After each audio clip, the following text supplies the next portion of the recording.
Estudo sistematizado da doutrina espírita. Tomo único, módulo 2, Fluidos e Perispírito. Roteiro 5. Aplicações do magnetismo humano.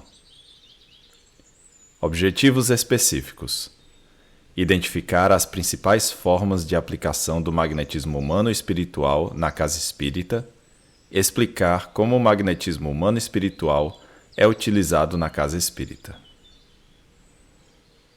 Subsídios: transmissão do magnetismo humano espiritual. São extremamente variados os efeitos da ação fluídica sobre os doentes, de acordo com as circunstâncias. Algumas vezes é lenta e reclama tratamento prolongado, como no magnetismo ordinário. Doutras vezes é rápida, como uma corrente elétrica. Há pessoas dotadas de tal poder que operam curas instantâneas em alguns doentes por meio apenas da imposição das mãos ou até exclusivamente por ato da vontade.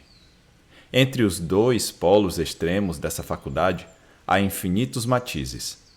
Todas as curas desse gênero são variedades do magnetismo e só diferem pela intensidade e pela rapidez da ação. O princípio é sempre o mesmo: o fluido a desempenhar o papel de agente terapêutico e cujo efeito se acha subordinado à sua qualidade e às circunstâncias especiais. A ação magnética pode produzir-se de muitas maneiras. Primeiro, pelo próprio fluido do magnetizador. É o magnetismo propriamente dito ou magnetismo humano, cuja ação se acha adstrita à força e, sobretudo, à qualidade do fluido. Segundo, pelo fluido dos espíritos, atuando diretamente e sem intermediário sobre um encarnado, seja para curar ou acalmar um sofrimento, seja para provocar o sono sonambúlico espontâneo, seja para exercer sobre o indivíduo uma influência física ou moral qualquer. É o magnetismo espiritual, cuja qualidade está na razão direta das qualidades do espírito.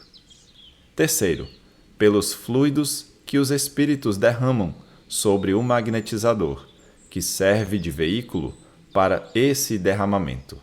É o magnetismo misto, semi-espiritual, ou, se preferirem, o humano-espiritual. Combinado com o fluido humano, o fluido espiritual lhe imprime qualidades de que ele carece. Em tais circunstâncias, o concurso dos espíritos é a miúde espontâneo, porém, as mais das vezes, provocado por um apelo do magnetizador.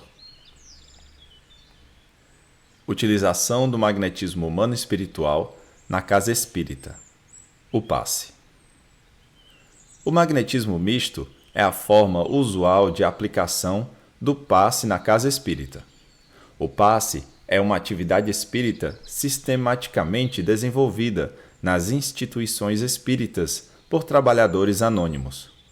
É muito comum a faculdade de curar pela influência fluídica e pode desenvolver-se por meio do exercício, mas a de curar instantaneamente pela imposição das mãos. Essa é mais rara e o seu grau máximo se deve considerar excepcional. No entanto, em épocas diversas e no seio de quase todos os povos, surgiram indivíduos que a possuíam em grau eminente. Nestes últimos tempos, apareceram muitos exemplos notáveis, cuja autenticidade não sofre contestação. Uma vez que as curas desse gênero assentam num princípio natural e que o poder de operá-las não constitui privilégio, o que se segue é que elas não se operam fora da natureza e que só são miraculosas na aparência. A transmissão do passe deve ser considerada como um simples instrumento de auxílio, jamais recurso substitutivo de orientações médicas e psicológicas, porque, como nos informa o Espiritismo, doença e cura se encontram no espírito.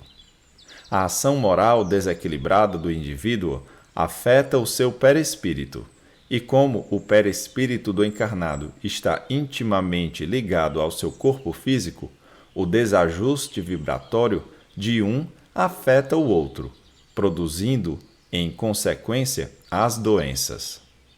O corpo doente reflete o panorama interior do espírito enfermo. A patogênia é um conjunto de inferioridades do aparelho psíquico. E é ainda na alma que reside a fonte primária de todos os recursos medicamentosos definitivos. A assistência farmacêutica do mundo não pode remover as causas transcendentes do caráter mórbido dos indivíduos. O remédio eficaz está na ação do próprio espírito enfermiço. Não ignoramos, porém, que muitas pessoas procuram o centro espírita apenas em busca da cura ou alívio de seus males físicos, psicológicos e distúrbios espirituais. É dever, pois, dos trabalhadores da instituição prestar os necessários esclarecimentos. A ação do perispírito no passe. Pela sua união íntima com o corpo, o perispírito desempenha preponderante papel no organismo. Pela sua expansão, põe o espírito encarnado em relação mais direta com os espíritos livres e também com os espíritos encarnados.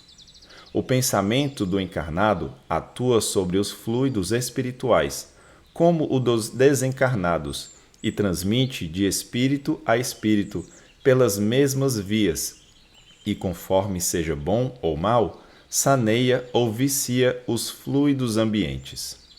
Desde que estes se modificam pela projeção dos pensamentos do espírito, seu invólucro perispirítico, que é a parte constituinte de seu ser e que recebe de modo direto e permanente a impressão de seus pensamentos, há de, ainda mais, guardar a de suas qualidades boas ou más. Os fluidos viciados pelos eflúvios dos maus espíritos podem depurar-se pelo afastamento destes, cujos perispíritos, porém, serão sempre os mesmos, enquanto o espírito não se modificar por si próprio. Sendo o perispírito dos encarnados de natureza idêntica à dos fluidos espirituais, ele os assimila com facilidade, como uma esponja se embebe de um fluido. Esses fluidos exercem sobre o perispírito uma ação tanto mais direta quanto por sua expansão e sua irradiação. O perispírito com eles se confunde. Atuando esses fluidos sobre o perispírito, este, a seu turno, reage sobre o organismo material com que se acha em contato molecular. Se os eflúvios são de boa natureza, o corpo ressente uma impressão salutar. Se são maus, a impressão é penosa. Se são permanentes e enérgicos, os eflúvios maus podem ocasionar desordens físicas. Não é outra a causa de certas enfermidades. Os meios onde superabundam os maus espíritos são, pois, impregnados de maus fluidos que o encarnado absorve pelos poros perispiríticos, como absorve pelos poros do corpo os miasmas pestilenciais, com que se acha em contato molecular. Doação e recepção fluídica durante o passe. No passe ou transmissão fluídica, não basta a existência de alguém com disposição para doar suas energias magnéticas. É necessário que ocorra uma interação entre o doador e o receptor. Estabelecido o clima de confiança, qual acontece entre o doente e o médico preferido, cria-se a ligação sutil entre o necessitado e o socorrista, e, por semelhante elo de forças, ainda imponderáveis no mundo, verte o auxílio da esfera superior na medida dos créditos de um e outro. Ao toque da energia emanente do passe, com a supervisão dos benfeitores espirituais, o próprio enfermo, na pauta da confiança e do merecimento de que dá testemunho, emite ondas mentais características, assimilando os recursos vitais que recebe, retendo-os na própria constituição fisiopsicossomática, através das várias funções do sangue. O socorro, quase sempre hesitante a princípio, corporifica-se à medida que o doente lhe confere atenção, porque, centralizando as próprias radiações sobre as províncias celulares de que se serve, lhes regula os movimentos e lhes corrige a atividade, mantendo-lhes as manifestações dentro de normas desejáveis e estabelecida a recomposição.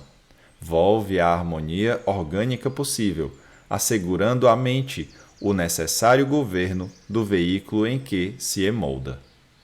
O processo de socorro pelo passe é tanto mais eficiente quanto mais intensa se faça a adesão daquele que lhe recolhe os benefícios, de vez que a vontade do paciente, erguida ao limite máximo de aceitação, determina sobre si mesmo mais elevados potenciais de cura. Nesse estado de ambientação ao influxo dos passes recebidos, as oscilações mentais do enfermo se condensam mecanicamente na direção do trabalho restaurativo, passando a sugeri-lo às entidades celulares do veículo em que se expressam, e os milhões de corpúsculos do organismo fisiopsicossomático tendem a obedecer instintivamente às ordens recebidas, sintonizando-se com os propósitos do comando espiritual que os agrega. O colaborador espírita do passe. O trabalhador espírita que atua na transmissão do passe deve considerar a tarefa como uma oportunidade de servir ao próximo. Entende, primeiramente, que toda competência e especialização no mundo, nos setores do serviço, constituem o desenvolvimento da boa vontade. Bastam o sincero propósito de cooperação e a noção de responsabilidade para que sejamos iniciados com êxito em qualquer trabalho novo, jamais esquecendo que Deus opera maravilhas por intermédio do trabalho de boa vontade. Em segundo lugar, é sempre oportuno recordar as orientações do benfeitor Alexandre, citadas no livro Missionários da Luz, de autoria de André Luiz. Todos, com maior ou menor intensidade, poderão prestar concurso fraterno nesse sentido, porquanto revelada a disposição fiel de cooperar a serviço do próximo, por esse ou aquele trabalhador. As autoridades de nosso meio designam entidades sábias e benevolentes que orientam indiretamente o neófito, utilizando-lhe a boa vontade e enriquecendo-lhe o próprio valor. São muito raros, porém, os companheiros que demonstram a vocação de servir espontaneamente. Muitos, não obstante bondosos e sinceros nas suas convicções, aguardam a mediunidade curadora, como se ela fosse um acontecimento miraculoso em suas vidas, e não um serviço do bem, que pede do candidato o esforço laborioso do começo. Claro que, referindo-nos aos irmãos encarnados, não podemos exigir a cooperação de ninguém. Entretanto, se alguns deles vêm ao nosso encontro solicitando admissão às tarefas de auxílio, logicamente receberá nossa melhor orientação no campo da espiritualidade. Dessa forma, o trabalhador do passe, que se mantém constante na atividade e que o interesse dele nas aquisições sagradas do bem seja mantida acima de qualquer preocupação transitória, deve esperar incessantemente progresso das faculdades radiantes, não só pelo próprio esforço, senão também pelo concurso de mais alto de que se faz merecedor. Conseguida a qualidade básica, o candidato ao serviço precisa considerar a necessidade de sua elevação urgente, para que as suas obras se elevem no mesmo ritmo. Antes de tudo, é necessário equilibrar o campo das emoções. Não é possível fornecer forças construtivas a alguém, ainda mesmo na condição de instrumento útil, se fazemos sistemáticos desperdício das irradiações vitais. Um sistema nervoso esgotado, oprimido, é um canal que não responde pelas interrupções havidas. A mágoa excessiva, a paixão desvairada, a inquietude obstinente constituem barreiras que impedem a passagem das energias auxiliadoras. Por outro lado, é preciso examinar também as necessidades fisiológicas, a par dos requisitos de ordem psíquica. A fiscalização dos elementos destinados aos armazéns celulares é indispensável por parte do próprio interessado em atender às tarefas do bem. O excesso de alimentação produz odores fétidos através dos poros, bem como das saídas dos pulmões e do estômago, prejudicando as faculdades radiantes, porquanto provoca dejeções anormais e desarmonias de vulto no aparelho gastrointestinal, interessando a intimidade das células. O álcool e outras substâncias tóxicas operam distúrbios nos centros nervosos, modificando certas funções psíquicas e anulando os melhores esforços na transmissão de elementos regeneradores e salutares. Recomendam também os instrutores espirituais que é importante que os colaboradores ligados a esse tipo de atividade adquiram maiores conhecimentos sobre a atividade. De certo, o estudo da constituição humana lhes é naturalmente aconselhável, tanto quanto ao aluno de enfermagem, embora não seja médico, se recomenda a aquisição de conhecimentos do corpo em si. E do mesmo modo que esse aprendiz de rudimentos da medicina precisa atentar para a asepsia do seu quadro de trabalho, o médium passista necessitará vigilância no seu campo de ação, porquanto de sua higiene espiritual resultará o reflexo benfazejo naqueles que se proponham socorrer. Eis porque se lhe pede a sustentação de hábitos nobres e atividades limpas, com a simplicidade e a humildade por alicerces no serviço de socorro aos doentes. O investimento cultural ampliar-lhe-á os recursos psicológicos, facilitando-lhe a recepção das ordens e avisos dos instrutores que lhes propiciem amparo, e o anseio mental lhe consolidará a influência, purificando-a, além de dotar-lhe a presença com a indispensável autoridade moral, capaz de induzir o enfermo ao despertamento das próprias forças de reação. Utilização do magnetismo humano espiritual na casa espírita. A água fluidificada. A água é o veículo dos mais poderosos para os fluidos de qualquer natureza, informa o espírito André Luiz, citando o benfeitor espiritual Lísias. Informa ainda que na colônia Nosso Lar, a água é empregada, sobretudo, como alimento e remédio, e que ali existem serviços consagrados exclusivamente à manipulação da água pura, pela captação de elementos oriundos do Sol e do magnetismo espiritual. É comum na casa espírita a magnetização da água pelos benfeitores espirituais, que incorporam ao líquido simples recursos magnéticos de súbito valor para o equilíbrio psicofísico do enfermo. Aliás, inúmeras substâncias existentes na natureza são passíveis de transformação. No entanto, a água é o veículo de escolha em razão da simplicidade da sua constituição molecular. Este princípio explica o fenômeno conhecido de todos os magnetizadores e que consiste em dar-se pela ação da vontade a uma substância qualquer, a água, por exemplo, propriedades muito diversas.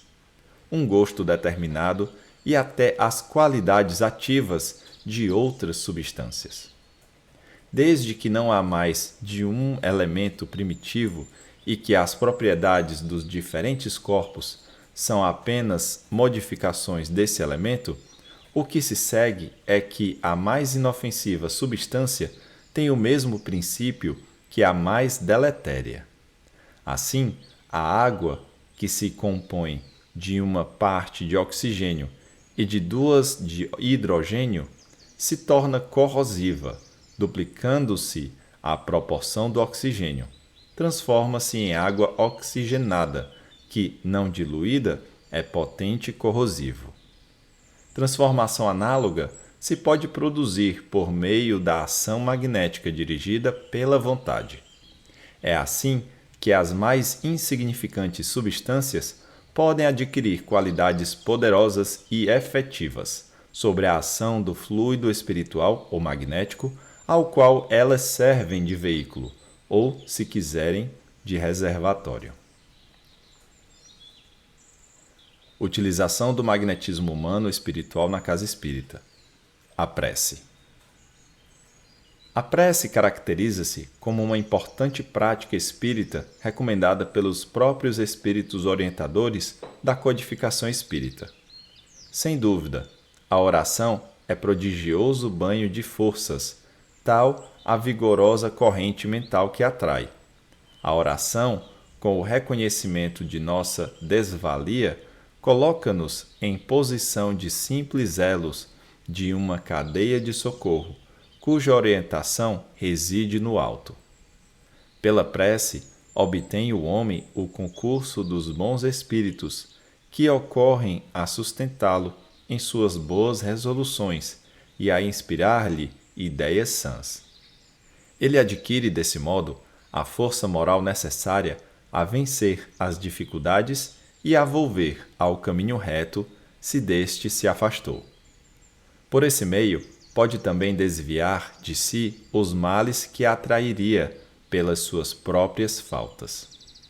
Neste sentido, a prece não é movimento mecânico dos lábios, nem disco de fácil repetição no aparelho da mente. É vibração, energia, poder.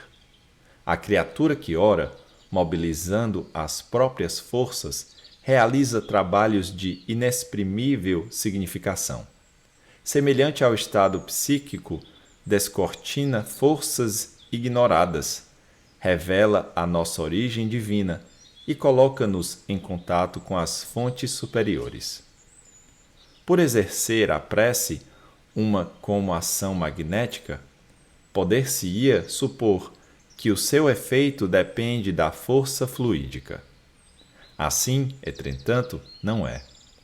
Exercendo sobre os homens essa ação, os espíritos, em sendo precioso, suprem a insuficiência daquele que ora, ou agindo diretamente em seu nome, ou dando-lhe momentaneamente uma força excepcional, quando o julgam digno dessa graça, ou que ela lhe pode ser proveitosa.